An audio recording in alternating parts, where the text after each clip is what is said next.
ವ್ಯಾಖ್ಯಾಮುದ್ರಾಂ ಕರಸರಸಿಜೈಃ ಪುಸ್ತಕಂ ಶಂಖಚಕ್ರೆ ಬಿಭ್ರದ್ಭಿನ್ನಸ್ಫಟಿಕರುಚಿರೆ ಪುಂಡರೀಕೆ ನಿಷನ್ನಃ ಅಮ್ಲಾನಶ್ರೀರಮೃತವಿಶದೇರಂಶಭಿ ಪ್ಲಾವಯನ್ಮಾಮಾವಿರ್ಭೂಯಾತ್ ಅನಘಮಹಿಮಾ ಮಾನಸೇ ವಾಗಧೀಶಃ ನಮಸ್ತೆ ಪ್ರಾಣೇಶ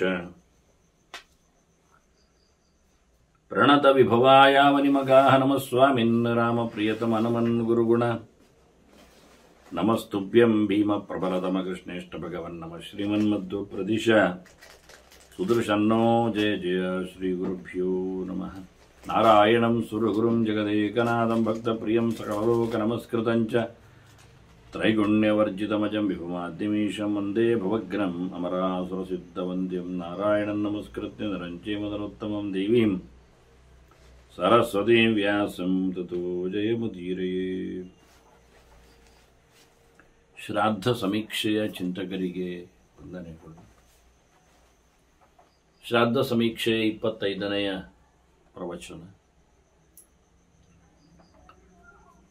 ಮತ್ತೆ ನಮಗೆ ಕೂರ್ಮ ಪುರಾಣ ತಿಳಿಸಿಕೊಟ್ಟ ಕೆಲವು ಶ್ರಾದ್ದ ಪ್ರಕ್ರಿಯೆಯ ಮಾತುಗಳು, ಅನ್ನದ ಬಗ್ಗೆ, ಅಡುಗೆಯ ಬಗ್ಗೆ ಕೆಲವು ಮಾತುಗಳನ್ನು ಹೇಳಿವೆ. ದೇವರ ನೈವೇದ್ಯದ ಚಿಂತನೆ ಇಲ್ಲಿದೆ ಅಂತ ಕಳೆದ ಬಾರಿ ಸೂಚನೆ ಕೊಟ್ಟಿದ್ದೆ. ಅಡುಗೆ ಮಾಡಿದ ಪಾತ್ರೆಗಳಿಂದ ಅದನ್ನು ತಂದಿಟ್ಟು ದೇವರ ಸಮರ್ಪಣೆ ಮಾಡಬೇಕು ಎನ್ನುವ ಒಂದು ಮಾತು ಮುಖ್ಯವಾದದ್ದು. ಅಡುಗೆ ಮಾಡಿದ ಪಾತ್ರವನ್ನೇ ತರುವಾಗಿಲ್ಲ. ಯಾಕೆಂದರೆ ಅದು ಯಾವುದೋ ಪಾತ್ರೆಗಳಲ್ಲಿ ಅಡುಗೆ ಮಾಡಿರಬಹುದು. ಆದರೆ ದೇವರಿಗೆ ಊಟಕ್ಕೆ ಇದು ನೀಡಿದಾಗೆ ಅಲ್ವಾ. ಹಾಗಾಗಿ ಅಡುಗೆ ಮಾಡಿದ ಪಾತ್ರದಲ್ಲೇ ದೇವರು ತಿನ್ನುವುದಾಗಲಿ ಯಾರಾದರೂ ತಿನ್ನುವುದಾಗಲಿ ಸರಿಯಲ್ಲದ ವಿಷಯ. ಅದನ್ನು ಹಾಕಿಕೊಂಡು ಆ ಶಬ್ದ ಏನೊಂದು ಬಡಿಸಿಕೊಂಡು ಅಥವಾ ಬಳಸಿಕೊಂಡು ಅಂತ ಏನಿದೆ ಅದು ಬರಬೇಕು. ಆದರೆ ಇಲ್ಲಿ ಒಂದು ವಿಶೇಷವನ್ನು ಕೇಳಿದರೆ ದೇವರಿಗೆ ಪಾತ್ರೆಯಿಂದ ಒಂದಿಷ್ಟು ಬೆಳೆಸುವುದು ಅಂತಲ್ಲ, ಬಡಿಸುವುದು ಅಂತಲ್ಲ, ಮತ್ತೆ ಪೂರ ದೇವರಿಗೆ ಬಡಿಸುವುದೇ. ಇದರಿಂದಾಗಿ ನಾವು ಸೋತದ್ದೆಲ್ಲಿ ಕೇಳಿದರೆ ಆ ಪಾತ್ರೆಯನ್ನೇ ತಂದಿಡುವುದರಲ್ಲಿ ಸೋತೆವು. ನಿಜವಾಗಿ ಏನಿತ್ತು, ಅಡುಗೆ ಮಾಡಿ ದೇವರಿಗೆ ಉಣಬಡಿಸಬೇಕು. ಹಾಗಾಗಿ ಊಟ ಮಾಡುವ ಪಾತ್ರೆ ದೇವರದ್ದು ಬೇರೆ, ಅದು ಬೆಳ್ಳಿ ಬಂಗಾರ ರತ್ನಮಯವಾದದ್ದೆಲ್ಲ ಇರ್ತದೆ. ಅಡುಗೆ ಮಾಡುವುದರಲ್ಲಿ ಆಗುವುದಿಲ್ಲ ಅಡುಗೆ ಮಾಡಲಿಕ್ಕೆ. ಮತ್ತು ಎಲ್ಲ ಒಂದೇ ಬಗೆಯ ಪಾತ್ರೆಗಳೆಲ್ಲ ಅಡುಗೆ ಮಾಡಲಿಕ್ಕೆ ಬರುವುದಿಲ್ಲ, ಊಟ ಮಾಡಲಿಕ್ಕೆ ಬರುತ್ತೆ. ಅಂದರೆ ಉದಾಹರಣೆಗೆ ಈಗ ಭಕ್ಷ್ಯ ಭೋಜ್ಯಗಳನ್ನು, ಭಕ್ಷ್ಯಾದಿಗಳನ್ನು ತಾಮ್ರದ ತಟ್ಟೆಯಲ್ಲಿ ತಿನ್ನಬಹುದು.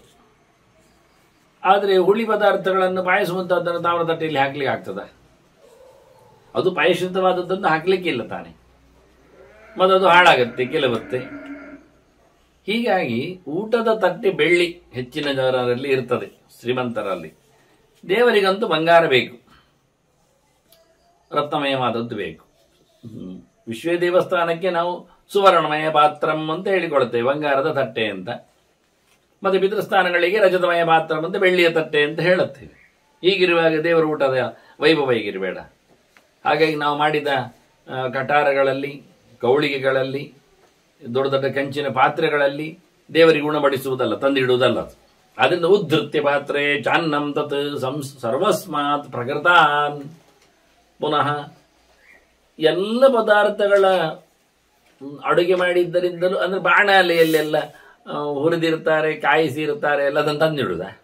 ಯೋಚನೆ ಮಾಡಿ, ಅಲ್ಲ ತಾನೇ. ಹಾಗಾಗಿ ಉದ್ಧೃತ್ಯ ಪಾತ್ರೆ ಚ ಅನ್ನಂ ತತ್, ಎಲ್ಲವನ್ನು ಸಹ ಒಳ್ಳೆ ತಯಾರು ಮಾಡಿದ್ದನ್ನು ಸರ್ವಸ್ಮಾತ್ ಪ್ರಕೃತಾನ್, ಮತ್ತೆ ಪೂರಾ ಕಡೆಯಿಂದ ತಯಾರು ಮಾಡಿದ್ದನ್ನು ಪೂರಾ ತರಬೇಕು. ಆ ದೃಷ್ಟಿಯಿಂದ ಇನ್ನು ಕೊನೆಯ ಪಕ್ಷದಲ್ಲಿ ಪೂರಾ ಪದಾರ್ಥಗಳಿಂದ ಚೂರು ಚೂರಾದರೂ ತಂದಿಟ್ರೆ ಎಲ್ಲ ಹಾಕಿದ ಅಂತ ಅನುಸಂಧಾನ ಮಾಡ್ತಾ ಕೊನೆಗೆ ಹಿಂದಕ್ಕೆ ಅಲ್ಲಿಗೆ ಪಾತ್ರೆಗೆ ಅದನ್ನು ಮತ್ತೆ ಹಾಕುವ ಮೂಲಕ ಆದರೂ ಅದು ಮತ್ತೆ ತಪ್ಪೆ, ಸರಿಯಾಗುವುದಿಲ್ಲ. ಊಟ ಮಾಡಿದ ಪಾತ್ರೆಯಿಂದ ಊಟ ಮಾಡದ ಪಾತ್ರೆಗೆ ಹಾಕಿದಾಗ ಆಗುವುದಿಲ್ಲ. ಅದು ಎಲ್ಲ ತೋಡಿ ತರಬೇಕು, ಬಹಳ ಕಷ್ಟ. ಅಡುಗೆ ಪಾತ್ರೆ ಬೇರೆ, ಊಟದ ಪಾತ್ರೆ ಬೇರೆ. ಇನ್ನು ಜನರಿಗೆ ಆ ದೇವರ ಪಾತ್ರೆಯಿಂದಲೇ ತೆಗೆದುಕೊಡ್ಲಿಕ್ಕೂ ಇಲ್ಲ, ಅದು ಉಪಯೋಗಿಸಿಕೊಂಡಾಗೆ. ಹೀಗಾಗಿ ಬೇರೆಯೇ ಆಗಬೇಕು. ಅದನ್ನು ಜನರಿಗೆ ತೀರ್ಥ ಕೊಡುವಾಗ ದೇವರ ಅಭಿಷೇಕದ ಕಲಶೆಯಿಂದ ಕೊಡುವುದಿಲ್ಲ, ಬೇರೆ ಗಿಣ್ಣಿಯಿಂದಲೋ ಕೋಳಿಗೆ ಸೌಟಿನಿಂದಲೋ ಪ್ರತ್ಯೇಕ ಮಾಡಿಕೊಂಡು. ಅದನ್ನು ಉದ್ಧರಣೆಯಿಂದ ಎತ್ತಿದ್ರೆ ಅದೊಂದು ಪ್ರತ್ಯೇಕ ಅಂತ ಕೆಲವರ ತಲೆ. ಏನಾದರೂ ಮತ್ತೆ ಪುನಃ ಸೌಟು ಅದಕ್ಕೆ ಹಾಕುವುದರಿಂದ ಇನ್ನು ಕೆಲವೊಮ್ಮೆ ಇರುತ್ತೆ ಅಂತ ಕೇಳಿದ್ರೆ ಉದ್ದರಣೆಯನ್ನು ಕೈಗೆ ಮುಟ್ಟಿಸಿಯೇ ಕೆಲವೊಮ್ಮೆ ಕೊಡುವುದುಂಟು ಇನ್ನೊಬ್ಬರದ್ದು. ಅದು ಇನ್ನಷ್ಟು ತೀರ್ಥಕ್ಕೆ ಹಾಕುವಾಗ ಸೌಟು ಪೂರ ತೀರ್ಥವು ಅವನ ಕೈಯ ಸ್ಪರ್ಶದ, ನಾವು ಅದನ್ನು ಪರೀಕ್ಷೆ ಮಾಡಿದರೆ ಅನೇಕ ಬ್ಯಾಕ್ಟೀರಿಯಾಗಳದರಲ್ಲಿ ಇನ್ನೊಬ್ಬರದ್ದು ಕಂಡು ಬರುವ ಸಾಧ್ಯತೆಗಳಿರ್ತವೆ. ಹೀಗಾಗಿ ಅತ್ಯಂತ ಕಷ್ಟದಾಯಕವಾದ ಕೆಲಸ ಇದು. ಹಾಗಾಗಿ ಇಲ್ಲಿ ಎತ್ತಿಕೊಂಡು ತರಬೇಕು, ಪ್ರತ್ಯೇಕಿಸಬೇಕು ಎನ್ನುವುದನ್ನು ನಿಯಮಿಸಿ ದೇವತಾಯತನೇ ಚಾಸ್ಮೈ ನಿವೇದ್ಯ, ದೇವರ ಬಿಂಬಕ್ಕೆ ಇದನ್ನು ದೇವರಿಗೆ ಸಮರ್ಪಿಸುವುದು ಅಂದ್ರೆ ಏನರ್ಥ ಅಂತ ಮತ್ತೆ ಗಲಾಟೆ ಮಾಡ್ತಾರೆ ಹೇಳಿ ದೇವತಾಯತನೆ ಅಂತಂದ್ರು, ದೇವರ ಬಿಂಬಕ್ಕೆ ಅಂತಲೇ ಹೇಳ್ತಾರೆ. ಯಾರನ್ನು ನೀವು ದೇವರನ್ನು ನೋಡಲಿಕ್ಕೆ ಪ್ರತೀಕವನ್ನಾಗಿಸಿಕೊಂಡಿರ್ತೀರೋ, ಸಾಳಗ್ರಾಮವೋ ಮತ್ತಿತರ ವಸ್ತುಗಳು, ಪ್ರತಿಮೆಯೋ, ಇದರಲ್ಲಿ ಭಗವಂತನಿಗೆ ಸಂಪೂರ್ಣವಾಗಿ ನೈವೇದ್ಯವನ್ನು ಮಾಡಿ ಅನ್ಯತ್ ಪ್ರವರ್ತೆ, ಮತ್ತೆ ಶ್ರಾದ್ದವನ್ನು ಶುರು ಮಾಡಲಿಕ್ಕೆ, ಬೇರೆ ಕೆಲಸ ಮಾಡಲಿಕ್ಕೆ, ದೇವರಿಗೆ ಸಮರ್ಪಣೆ ಮಾಡಿದ ವಸ್ತುವಿನಿಂದ ಉಳಿದೆಲ್ಲ ಕ್ರಿಯೆಗಳಿಗೆ ಅದರ ವಿನಿಯೋಗ ಆಗಲಿಕ್ಕೆ ಅಂತ ಹೇಳಿ ಭಗವಂತನಿಗೆ ಸಮರ್ಪಣೆ ಮಾಡುವುದನ್ನು. ದೇವರು ಅಂದ್ರೆ ನಮಗೆ ಗೊತ್ತುಂಟು, ಮತ್ತೆಲ್ಲರೂ ಜೀವರು ಅಂತ ಗೊತ್ತಿದ್ದ ನಿಯಮದಿಂದಾಗಿ ದೇವರು ಯಾರು ಅಂತ ಗೊತ್ತು, ಏಕೋ ದೇವ ಅಂತೇಳಿ ಅದರ ಚಿಂತನೆ ನಾನಿಲ್ಲಿ ಕೊಡಬೇಕಾಗಿಲ್ಲ. ಬ್ರಹ್ಮಾದಿ ಎಲ್ಲರೂ ಸಹ ಜೀವರಾದ್ರಿಂದ ಆ ಬ್ರಹ್ಮಸ್ತಂಭ ಪರ್ಯಂತಂ ಅಂತ ಹೇಳಿಕೊಂಡು ಬ್ರಹ್ಮನಿಂದ ಹಿಡಿದು ಹುಲ್ಲು ಜೀವದವರೆಗೂ ಎಲ್ಲ ಜೀವರು ಎನ್ನುವ ನೆಲೆ ಅರ್ಥಾದ್ದರಿಂದ ಜನರಿಗೆ 4 ಬಗೆಯಿಂದ ಹುಡ್ತಾರೆ, ಅಂಡಜ, ಸ್ವೇದಜ, ಉದ್ಬಿಜ, ಜರಾಯುಜರು ಅಂತ. ಹೀಗಾಗಿ ದೇವನೊಬ್ಬನೇ ಹುಟ್ಟದವನು ಅಜಹ. ಅಂತಹ ಭಗವಂತನಿಗೆ ಹುಟ್ಟದವನಿಗೆ, ಪ್ರಾಕೃತ ಸ್ವರೂಪ ಇಲ್ಲದವನಿಗೆ ಸಮರ್ಪಣೆಯನ್ನು ಮಾಡಿ ಮತ್ತೆ ಕರ್ಮಾಂಗವನ್ನು ಮಾಡಲಿಕ್ಕೆ ನೇರ ಅಲ್ಲ. ಪ್ರಾಸ್ಯೇದ್ ಅಗ್ನೌ ತದನ್ನಂತು ದದ್ಯಾದ್ವ ಬ್ರಹ್ಮಚಾರಿಣಿ. ಕಳೆದ ಬಾರಿ ಹೇಳಿದ್ದರು ಪಾತ್ರದ ಕಥೆ ಹೇಗಿರ್ತದೆ ಅಂತ, ಅವನು ಒಳ್ಳೆಯ ನಿಷ್ಠೆಯಿಂದ ಇರ್ತಾನೆ ಅಂತ. ಅಂತ ವ್ಯಕ್ತಿಗೆ ಅಥವಾ ಅಗ್ನಿಗೆ ಅನ್ನವನ್ನು ಸಮರ್ಪಣೆ ಮಾಡಲಿಕ್ಕೆ ಉಂಟು, ಅನ್ನವನ್ನು ಹಾಕಲಿ ಉಂಟು. ಪ್ರಾಸ್ಯೇದ್ ಅಗ್ನೌ, ಅಗ್ನಿಕರಣ ಇದೆ, ಹೋಮ ಇದೆ, ಅಗ್ನಿಮುಖದಲ್ಲಿ ಆಹುತಿಯನ್ನು ಕೊಟ್ಟುಕೊಂಡು ಶ್ರಾದ್ದ ಕರ್ಮವನ್ನು ಮಾಡಲಿಕ್ಕೆ. ಅಗ್ನಿಯಲ್ಲಿ ಕೊಡುವುದಿಲ್ಲ ಅಂತಾದ್ರೆ ಒಬ್ಬ ಬ್ರಹ್ಮಜ್ಞಾನಿನ ಕೈಗೂ, ಪಾಣಿ ಹೋಮ ಅಂತ ಕರೀತಾರೆ, ಕೈಗೂ ಕೊಡಬಹುದು. ಅದು ಅಲ್ಲಿ ನರಸಿಂಹಾಗ್ನಿ ಜ್ವಲತ್ ಪಾಣಿ ಅಂತ ಕೈಯಲ್ಲಿ ಬೆಂಕಿ ಇದೆ ಹೇಳಿಕೊಂಡು ಅಲ್ಲಿ ಹೋಮ ಮಾಡಿದ್ದೇನೋ ನೆಲೆಯಲ್ಲಿ ಅವನಿಗೆ ಕೊಟ್ಟರು ಆಗುತ್ತೆ. ಅವನದನ್ನು ತನ್ನ ಊಟದಲ್ಲಿ ಉಪಯೋಗಿಸಿಕೊಳ್ಳಿಕ್ಕೆ ಅದು ಆಗ್ತದೆ. ಆಹುತಿ ಕೊಟ್ಟಾಗ ಆಗ್ತದೆ, ಅಲ್ಲೇ ಮಂತ್ರ ಹೇಳಿಕೊಂಡು ಆಹುತಿ ಕೊಡುವಂತೆ ಆಗ್ತದೆ. ಆದ್ರೆ ಇವತ್ತು ಎಲ್ಲ ಕಡೆಯಲ್ಲಿ ಸಹ ಅಗ್ನಿ ಕಾರ್ಯ ಆಗ್ತದೆ. ಯಾಕೆಂದ್ರೆ ಕೆಲವೊಮ್ಮೆ ಈ ತಿಳಿದವರ ಕೈಯೇ ಸಿಗುವುದು ಬಹಳ ವಿರಳ ಆಗಿರ್ತದೆ. ಅದಕ್ಕೋಸ್ಕರ ಅಗ್ನಿಮುಖದಲ್ಲಿ ಆಹುತಿ ಕೊಟ್ಟುಕೊಂಡೇ ಕರ್ಮಾಂಗವನ್ನು ಮುಂದುವರಿಸಬೇಕು ಅಂತ ಕ್ರಮ. ಅದನ್ನು ಲೋಪ ಮಾಡಲಿಕ್ಕಿಲ್ಲ. ಅನೇಕ ಆಹುತಿಗಳು ಯಾಜುಷ ಪ್ರಕ್ರಿಯೆಯಲ್ಲಿ ಶ್ರಾದ್ದದಲ್ಲಿ ಬರ್ತವೆ. ಋಗ್ವೇದದ ಶ್ರಾದ್ದ ಪ್ರಕ್ರಿಯೆಯಲ್ಲಿ 2 ಆಹುತಿಯಲ್ಲಿ ಮುಗಿದೋಗ್ತದೆ. ಹವ್ಯ ಕವ್ಯಗಳ ಆಹುತಿಯಲ್ಲಿ ನಿಜವಾಗಿ ಎಲ್ಲ ಆಹುತಿಗಳು ಪ್ರಧಾನವಾಗಿದೆ. ಅಲ್ಲಿ ಪಿತೃಸೂಕ್ತಗಳಿಂದ ಆಹುತಿ ಕೊಡುವುದನ್ನು ಪ್ರಧಾನಗೊಳಿಸಿದ್ದಾರೆ. ಇರಲಿ, ಅಂತೂ ಅಗ್ನಿ ಕಾರ್ಯ ಆಗಿಯೇ ಅಗ್ನಿಯಲ್ಲಿ ಆಹುತಿ ಕೊಟ್ಟ ಬಳಿಕವೇ ಶ್ರಾದ್ದಾದಿಗಳು, ಬ್ರಾಹ್ಮಣ ಭೋಜನಾದಿಗಳು ಆಗಬೇಕೆನ್ನುವುದು ಇಲ್ಲಿ ಪುರಾಣದಲ್ಲಿನ ವೇದವ್ಯಾಸನ ಮಾತು. ಮತ್ತೆ ತಸ್ಮಾದ್ ಏಕಮಪಿ ಶ್ರೇಷ್ಠಂ ವಿದ್ವಾಂಸಂ ಭೋಜಯೇ ದ್ವಿಜಂ, ಒಬ್ಬನನ್ನಾದರೂ ಖಂಡಿತವಾಗಿ ಉಣಬಡಿಸಬೇಕು. ಒಳ್ಳೆ ತಿಳಿದವನನ್ನು, ಶ್ರೇಷ್ಠನನ್ನು ಖಂಡಿತವಾಗಿಯೂ ಊಟ ಹಾಕಿಸಿಯೇ ತೃಪ್ತಿಯನ್ನು ಕೊಡಬೇಕೆನ್ನುವುದನ್ನು ಹೇಳ್ತಾರೆ. ಊಟ ಇಲ್ಲದೆ, ಊಟ ಹಾಕದೆ ಅಂಥವನು ಊಟ ಮಾಡುವಾಗ ಶಿಸ್ತಿನಲ್ಲೇ ಊಟ ಮಾಡುತ್ತಾನೆ. ಶಿಸ್ತು ಅಂದ್ರೆ ಮಡಿವಂತೆಯನ್ನು ಕಾಪಾಡಿಕೊಳ್ಳುತ್ತಾನೆ. ಹೋಟೆಲ್ ಸಂಸ್ಕೃತಿಯನ್ನು ಇಷ್ಟಪಡುವುದಿಲ್ಲವ. ನಿತ್ಯ ಆತನ ವಿಧಿ ಅನುಷ್ಠಾನಗಳು ಅವರಿಗೆ ನಿಯಮೇನ ಇರ್ತದೆ. ಆದ್ರಿಂದ ಒಳ್ಳೆ ತಿಳಿದವನು ಅಂದ್ರೆ ಕೇವಲ ತಿಳಿದವನಲ್ಲ, ತಿಳಿದು ಅದನ್ನು ನಡೆಸಿಕೊಡುವವನು ತಿಳಿದವನಾಗಿರ್ತಾನೆ. ಇಲ್ಲಾದ್ರೆ ತಿಳಿದದ್ದು ಏನು ಪ್ರಯೋಜನ? ಹಾಗಾಗಿ ಅಂಥವನೊಬ್ಬನನ್ನು ಉಣಬಡಿಸಬೇಕು. ಮತ್ತು ಆವತ್ತು ಭಿಕ್ಷುಕ ಬಂದ್ರೆ, ಯತಿ ಬಂದ್ರೆ, ಬೇಡ್ತಾ ಬಂದ್ರೆ, ಸಾಮಾನ್ಯವಾಗಿ ಭಿಕ್ಷುಕರ ಸಮಯ ಅದು ಮಧ್ಯಾಹ್ನದ ನಂತರದ ಹೊತ್ತು ಯತಿ ಕೇಳಲಿಕ್ಕೆ ಹೋಗ್ಲಿಕ್ಕೆ ಅಂತ ಕ್ರಮ. ಹಾಗಾಗಿ ಭಿಕ್ಷುಕೋ ಬ್ರಹ್ಮಚಾರೀವ ಭೋಜನಾರ್ಥ ಉಪಸ್ಥಿತ. ಹಾಗೆ ಅವನು ಕೇಳಲಿಕ್ಕೆ ಬಂದಿದ್ರು ಬ್ರಹ್ಮಚಾರಿಯು ಬರಬಹುದು. ಗುರುಕುಲದಲ್ಲಿ ಕಲಿಯುವವನು ಅವನು ಸ್ವಲ್ಪ ಬೇಗ ಬರ್ತಾನೆ, ಬ್ರಹ್ಮಚಾರಿ ಮಧ್ಯಾಹ್ನದ ಹೊತ್ತಿಗೆ ಬರ್ತಾನೆ, ಯತಿ ಮಧ್ಯಾಹ್ನದ ನಂತರ ಹೊತ್ತಿಗೆ ಬರ್ತಾನೆ. ಇಂಥವರು ಬಂದರೆ ಅವರನ್ನು ಖಂಡಿತವಾಗಿ ಊಟ ಮಾಡಿಸ್ಬೇಕು. ಅಲ್ಲ, ನಾವು ಕರೆದಿದ್ದೇವಲ್ಲ 5 ಜನರನ್ನು, ನೀವೇ ಹೇಳಿದ್ದಲ್ಲ ಹೆಚ್ಚು ಜನರನ್ನು ಊಟ ಹಾಕಬೇಡಿ, 5 ಜನರನ್ನು ಮಾಡಿ, ಮತ್ತೆ ಅದು ಮದುವೆಂತಿಗೆ ಕಷ್ಟ ಆಗ್ತದೆ, ಕಾಲಕ್ಕೆ ಬಾಧಕ ಆಗ್ತದೆ, ದೇಶಕ್ಕೆ ಹಿಡಿಯುವುದಿಲ್ಲ ಅಂದ್ರೆ ಕರ್ಮ ಮಾಡುವಲ್ಲಿ ಪ್ರದೇಶ ವಿಶೇಷದಲ್ಲಿ. ಈಗ ಮತ್ತೆ ಭಿಕ್ಷುಕ ಬಂದ್ರೆ, ಯತಿ ಬಂದ್ರೆ, ಅಥವಾ ಬ್ರಹ್ಮಚಾರಿ ಹುಡುಗ ಬಂದ್ರೆ ಊಟ ಹಾಕ್ಬೇಕು ಅವನಿಗೆ ಹೇಳ್ತಾ ಇದ್ದೀರಿ ಅಂದ್ರೆ ಎಲ್ಲಿ ಹೇಗೆ ಅಂದ್ರೆ ಒಟ್ಟಿಗೆ ಉಪವಿಷ್ಟೇಶಿಯ ಶ್ರಾದ್ದೆ ಕಾಮಂ ತಮಪಿ ಭೋಜೇತ್. ಎಲ್ಲ ಹಿಂಡಲ್ಲಿ ಯತಿಗಳು ಭಿಕ್ಷುಕರು ಬರುವ ಕ್ರಮ ಇಲ್ಲ. ಹುಡುಗರು ಒಂದೇ ಕಡೆ ಎಲ್ಲರೂ ಹೋಗುವುದಿಲ್ಲ. ಗುರುಕುಲದಲ್ಲಿ ಹಿಂದಿನ ಕಾಲದಲ್ಲಿ ಬೇರೆ ಬೇರೆ ಕಡೆಗೆ ಪೇಟೆಗೆ ಹುಡುಗರು ಹೋಗಿ ಬಿಡುತ್ತಾರೆ, ಬೇರೆ ಬೇರೆ ಸಾಲಲ್ಲಿ ಹೋಗ್ತಾರೆ, ಬಂದಲ್ಲೇ ಬರುವುದಿಲ್ಲ, ಹೋದಲ್ಲಿ ಹೋಗುವುದಿಲ್ಲ, ಒಟ್ಟೊಟ್ಟಿಗೆ ಹೋಗುವುದು ಅಲ್ಲ. ಆದ್ರಿಂದ ಬಂದ ಒಬ್ಬನನ್ನು ಅವನು ಹುಡುಗನಾದ್ರೂ ಅವನನ್ನು ಊಟ ಕುಳ್ಳಿರಿಸ್ಬೇಕು ಇವರೊಟ್ಟಿಗೆ. ನೋಡಿ ವಿಶೇಷ, ಅವನು ಕರೆಯದೆ ಬಂದವ ನಮಗೆ ವಿಶೇಷ ಅತಿಥಿ ಆ ಲೆಕ್ಕದಲ್ಲಿ. ಯತಿಯೂ ಆದರೂ ನಾವು ಕರೀಲಿಲ್ಲ, ಯತಿಯೂ ಶ್ರಾದ್ದಕ್ಕೆ ಯೋಗ್ಯ. ಎಷ್ಟೋ ಜನರಿಗೆ ಆ ವಿಷಯವೂ ಗೊತ್ತಿಲ್ಲ, ಯಾರು ಕರೆಯುವುದೇ ಇಲ್ಲ. ಶ್ರಾದ್ದ ದಿವಸ ಯತಿ ಊಟ ಆಗುತ್ತೆ ವಿಷಯ ಬೇರೆ, ಶ್ರಾದ್ದ ಕರ್ಮದಲ್ಲಿಯೇ ಇವತ್ತೇನು ಒಳಗೆ ಕೂತು ಬ್ರಾಹ್ಮಣರಿಗೆ ಆರಾಧನೆ ಹೇಳುತ್ತಾರೆ, ಶ್ರಾದ್ದ ಮಾಡುವಾಗ ಪಿಂಡ ಹಾಕುವಾಗ ಹಾಗೆ ಯತಿಯನ್ನು ಕುಳ್ಳಿರಿಸಿ ಊಟ ಹಾಕಲಿಕ್ಕೆ ಬರ್ತದೆ. ಅಲ್ಲದಿದ್ರು ಇವರೊಟ್ಟಿಗೆ ಅವರಿಗೆ ಊಟ ಹಾಕುದ್ರಲ್ಲಿ ತಪ್ಪಿಲ್ಲ. ಅದು ಕೆಲವರು ಹೇಳೋದುಂಟು 5 ಜನರೊಟ್ಟಿಗೆ ಮತ್ತೆ ಯಾರು ಬರ್ಲಿಕ್ಕಿಲ್ಲ, ಪುರೋಹಿತ ಇದ್ರೆ ಅದು ಮಾತ್ರ ಪ್ರತ್ಯೇಕ ಅಂತ. ಯಾರನ್ನು ಊಟಕ್ಕೆ ಹಾಕಬಹುದು ನಿಮಂತ್ರಿತ ಬ್ರಾಹ್ಮಣನ ಜೊತೆಯಲ್ಲಿ, ಅವರಿಗೆ ಈ ಪ್ರೋಸೆಸ್ಗಳಿಲ್ಲ, ಇವರಾಗಿ ಮಾಡುವಂಥದ್ದೆಲ್ಲ ಇಲ್ಲ. ಆದ್ರೆ ಊಟಕ್ಕೇನು ಕಮ್ಮಿ ಇಲ್ಲ.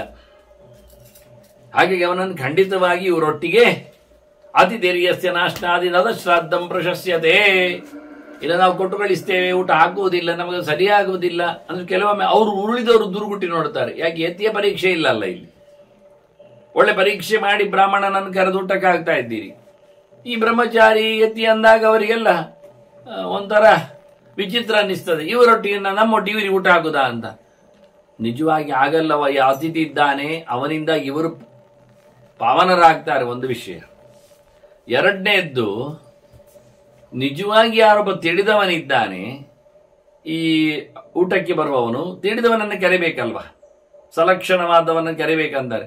ಅಂಥವನಿಗೆ ಯತಿಯ ಬ್ರಹ್ಮಚಾರಿಯ ಮೌಲ್ಯ ಗೊತ್ತಿರ್ತದೆ.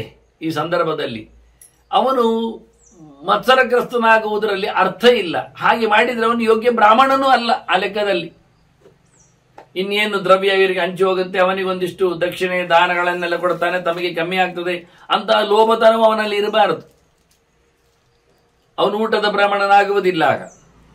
ಹಾಗಾಗಿ ಆ ಹೊತ್ತಿನಲ್ಲಿ ಯಾರು ಬರ್ತಾರೆ ಅವರು ಖಂಡಿತವಾಗಿ ನಮಗೆ ಅತಿಥಿಗಳು, ಅವರನ್ನು ಒಟ್ಟಿಗೆ ಸೇರಿಸಿ ಊಟ ಮಾಡಲಿಕ್ಕೆ ಉಂಟು, ಅದರಲ್ಲೇನು ಪಂಕ್ತಿ ದೋಷ ಬರೋದಿಲ್ಲ ಅಂತ. ಒಂದೊಮ್ಮೆ ಅತಿಥಿ ಊಟ ಆಗದಿದ್ರೇನೆ ಶ್ರಾದ್ದ ಹಾಳು ಅಂತ ಅನಿಸ್ತದೆ. ಇವರಿಗೆ ಹಾಕಿಯೂ ಪ್ರಯೋಜನ ಇಲ್ಲ, ಈ 5 ಜನರಿಗೆ ಹಾಕಿಯೂ ಪ್ರಯೋಜನ ಇಲ್ಲ, ಬಂದವನಿಗೆ ಹಾಕದೇ ಇದ್ರು. ಆದಿತ್ಯರೈತೆ ಶ್ರಾದ್ದೆ ಭುಂಜತೆ ಯೇ ದ್ವಿಜಾತಯ ಕಾಕಯೋನಿ ಮೃಜಂತ್ಯೇತೆ. ನೋಡಿ, ಒಂದೊಮ್ಮೆ ಬಂದವನಿಗೆ ಅತಿಥಿಗೆ ಊಟ ಹಾಕದಿದ್ರೆ ಇಂಥ ಯಾವುದೋ ಒಂದು ಕುಷ್ಕುಂಡಿಯಲ್ಲಿ ಒಬ್ಬೊಬ್ಬರ ಯಾವುದೋ ರೀತಿಯಾದಂತಹ ಅಪಸವ್ಯಗಳಿಂದಾಗಿ, ಮಾತುಗಳಿಂದಾಗಿ ಒಂದೊಮ್ಮೆ ಬಂದವನಿಗೆ ಊಟ ಹಾಕದೆ, ದಾನ ದಕ್ಷಿಣೆಯಲ್ಲಿ ಹೋಗಿ ತಿಳ್ಕೊಳ್ಳುವುದಲ್ಲ ವಿಷಯ. ಊಟ ಹಾಕದೆ ಕಳಿಸಿದ್ರೆ ಯಾರು ಊಟ ಮಾಡ್ತಾರೆ ಮತ್ತೆ ಅವರು ಕಾಗೆ ಆಗ್ತಾರೆ. ಶ್ರಾದ್ದದಲ್ಲಿ ಅತಿಥಿಯನ್ನು ಪಂಕ್ತಿಯಲ್ಲಿ ಕುಳ್ಳಿರಿಸಿಕೊಂಡು ಊಟ ಮಾಡಲಿಕ್ಕೆ ದೂರ ಮಾಡಿದರೆ, ವಿರೋಧಿಸಿದರೆ ಅಂದವರು ಕಾಗೆಯನ್ನೇ ಮೃಜಂತ್ಯತೆ ದಾತಾಚೈವ ನ ಸಂಶಯ.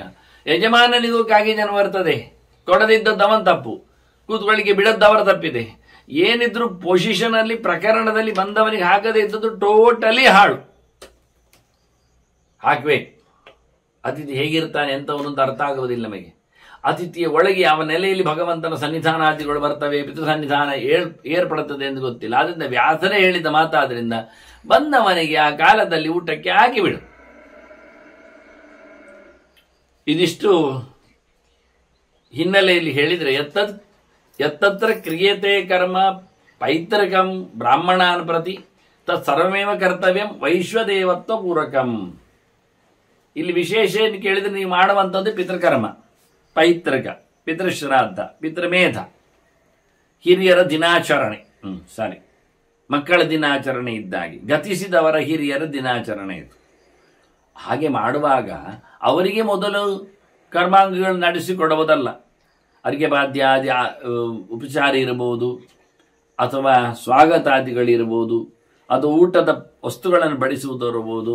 ಅವರಿಗಲ್ಲ, ನಿಜವಾಗಿ ಇವತ್ತು ಕರ್ಮದ ಪ್ರಧಾನ ವ್ಯಕ್ತಿಗಳು ಅವರೇ. ಆಗುವಂಥದ್ದು ಶ್ರಾದ್ದದಲ್ಲಿ ದೊರೆಗಳು ಯಾರು ಕೇಳಿದರೆ ನಾವು ಪಿತೃಗಳಂತೇವೆ. ಇಲ್ಲಿ ಹೇಳ್ತಾರೆ ಪಿತೃಕರ್ಮ ಆಗಿದ್ರು ಅವರ ಜೊತೆಯಲ್ಲಿ ಆರಾಧ್ಯರಾದವರು ದೇವತೆಗಳಿದ್ದಾರಲ್ಲ. ಈ ವಿಷಯದ ಬಗ್ಗೆ ನಾನು ಬಹಳ ಹಿಂದೆ ವಿಶ್ವೇ ದೇವತೆಗಳ ತಪಸ್ಸು ಮಾಡಿ ತಾವು ಪಿತೃಗಳ ಜೊತೆಯಲ್ಲಿ ಆರಾಧನೆ ಆಗುವ ಸಂಗತಿಗಳ ಬಗ್ಗೆ ಹಿಸ್ಟ್ರಿಯನ್ನು ನಿಮಗೆ ನಾನು ಹಿಂದೆ ಹೇಳಿದ್ದೇನೆ. ಬಹಳ ಹಿಂದೆ ಶ್ರಾದ್ದ ಸಮೀಕ್ಷೆಯಲ್ಲಿ ಅದನ್ನು ಹೇಳಿದ್ದೇನೆ. ಆದ್ದರಿಂದ ಯಾವುದೇ ಕರ್ಮಗಳನ್ನು ಪೈತೃಕವಾಗಿ ಮಾಡುವುದಾಗಿದ್ದರೂ ಅಲ್ಲಿ ಆರಂಭದಲ್ಲಿ ವಿಶ್ವೇ ದೇವತೆಗಳಿಗೆ ಆರಾಧನೆ ಆಗಬೇಕಾದ ಎನ್ನುವುದು ಖಂಡಿತ. 10 ಜನರಲ್ಲಿ ಬೇರೆ ಬೇರೆ ಪ್ರಧಾನರಾಗಿ ಇಬ್ಬರಿಬ್ಬರು ಇದ್ದಾರೆ ಎನ್ನುವುದನ್ನು ತಿಳಿಸಿಕೊಟ್ಟಿದ್ದೇನೆ, ಯಾವುದಕ್ಕೆ ಯಾರು ಅಂತ. ಏನಿದ್ದರೂ ಅದಕ್ಕೆ ನಾನು ದೇವಸ್ಥಾನ ಅಂತ ಹೇಳುದು. ಅಂದರೆ ದೇವತೆಗಳ, ವಿಶ್ವೇ ದೇವತೆಗಳ ತಾಣ ಪ್ರದೇಶ, ಅಲ್ಲಿ ವಿಶೇಷವಾಗಿ ಅವರಿಗೆ ಮಾಡಬೇಕಾದ ಸೇವೆಯನ್ನು ನಡೆಸಿ ಮತ್ತೆ ಪಿತೃಸ್ಥಾನ. ಅದು ಕರ್ತೃ ದಕ್ಷಿಣಕ್ಕೆ ಮೋರೆ ಹಾಕಿದವನ ಬಲಬದಿಯಲ್ಲಿ ಬರ್ತಾನೆ. ವಾಸ್ತವವಾಗಿ ಯಾರು ದೇವಸ್ಥಾನದಲ್ಲಿ ಕೂತವರು ವಿಶ್ವೇ ದೇವತಾಕರು ಇಬ್ಬರು ಜೋಡಿ ಜನ, ಕರ್ತರಿಗೆ ಎದುರಾಗಿ ಮೋರೆ ಹಾಕಿಕೊಂಡು ಉತ್ತರಕ್ಕೆ ಮೋರೆ ಹಾಕಿಕೊಂಡು ಪಿತೃಸ್ಥಾನದವರು ಬರ್ತಾರೆ. ಹಾಗಾಗಿ ಮೊದಲು ಬಲಗೈಯ ಹತ್ತಿರದಲ್ಲಿ ಕೂತವರಿಗೆ ಸೇವೆಗಳನ್ನು ನಡೆಸಿ ಮತ್ತೆ ಎದುರು ಕೂತವರಿಗೆ ಮಾಡಲಿಕ್ಕೆ ಏನಿದ್ದರೂ ಮೊದಲು ಅವರಿಗೆ ಮತ್ತಿವರಿಗೆ. ಮತ್ತು ಅವರಿಗೆ ಮಾಡುವಾಗ ಯಜ್ಞೋಪವೀತ ಅವನದ್ದು ಎಡ ಹೆಗಲಲ್ಲಿ ಇರ್ತದೆ, ಬಲಕ್ಕೆ ಬಂದಿರ್ತದೆ, ಬಲಕೈಯ ಒಳಗೆ ಸೇರಿಕೊಂಡಿರ್ತದೆ. ಪಿತೃಗಳಿಗೆ ಮಾಡುವಾಗ ಅದು ಎಡ ಹೆಗಲನ್ನು ಆವರಿಸಿಕೊಳ್ಳುತ್ತದೆ, ಬಲಕೈಯನ್ನು ಒಳಗೆ ಮಾಡಿ ಬಿಡ್ತದೆ. ಅದನ್ನು ಅಪಸವ್ಯ ಎಡ ಅಂತಾರೆ, ಇದನ್ನು ಬಲ ಅಂತಾರೆ. ಮಾಮೂಲಿ ಇರುವುದು ಯಾವಾಗಲೂ ಬಲಕ್ಕೆ, ಅದರ ವ್ಯವಸ್ಥೆ ಬಲಕೈ ಒಳಗಿರ್ತದೆ ಅಂತ ಇಟ್ಕೊಳ್ಳಿ, ಎಡ ಹೆಗಲಿನ ಮೇಲೆ ಕೂತಿರ್ತದೆ.